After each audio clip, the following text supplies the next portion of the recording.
Etteeka lya Public Finance Management Act 2015 liwebbe tukooti z'amateeka okusaasuza abo bonna ababeera basingiddwa emisango gy'obukenuzi n'okulya enguzi.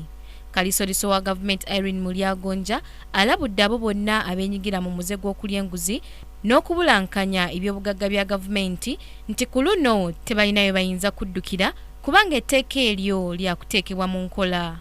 Mulyagonja agamba nti etteeka lino nga terinateekebwa mu nkola, abali b'enguzi baasigazanga ebyobugagga byabwe ne beewaayo ne bamaliriza ekibonerezo kyabwe mu kkomera oluvannyuma ne bakomawo ne beeyagalira mu ssente ze babba. Waliwo olumu bwe batuyimiriza naye kkooti ze zituyimiriza.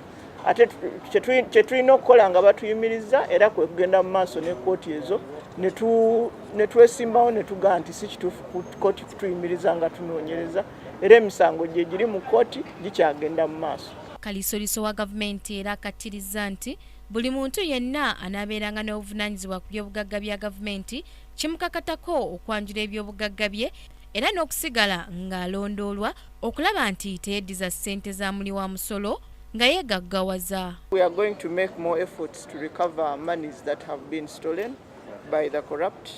For instance, we are putting in place measures to see that all the judgments where the courts have ordered recovery of money are executed to see that that money is recovered. That's why in my statement I talked about forming an asset recovery unit, either in one of the institutions of government or in the office of the Attorney General. Saababalizi w'ebitabo bya gavumenti Francis Masuba akakasizza nti ku luno ebitabo bya gavumenti byakubalibwa n'obwegendereza obungi era nga bakukolaganira wamu n'ebitongole bya gavumenti omuli poliisi ne paalamenti okulaba nti buli muntu yenna anaabavunaanyizibwa ku mivuyo gyonna eginaabanga gizuuliddwa wakukolebwangako ng'amateeka we galagira. Minisita w'ebyempisa Father Simon Lokodo ategeezezza nti buvunaanyizibwa bwa buli muntu ssekinnoomu okulwanyisa enguzi ng'aloopa abo bonna baba alabye oba baba basuubira nti beenyigira mu bikolwa eby'obukenkufu kubanga etteeka liwa obukuumi abo bonna ababa balabudde gavumenti ku mize egyo. Corruption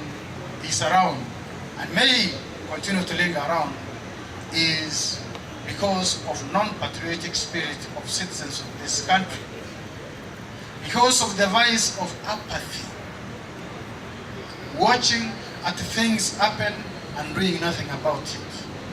Corruption is in Uganda, is in the world, not because of the corrupt, but because of those who watch at the corrupt do their things and we do nothing about it. Kunoonyereza kulaga nti obuli bw'enguzi mu ggwanga bweyongedde nga kati omwaka guno buli ku bitundu 7.8 okuva ku bitundu 61 omwaka oguwedde. Bino byonna byogeddwa Kalisoliso wa gavumenti bw'abadde atongoza sabbiiti y'okulwanyisa obuli bw'enguzi mu nsi yonna. Ku Racket TV, Samla Hanifa amalindirire.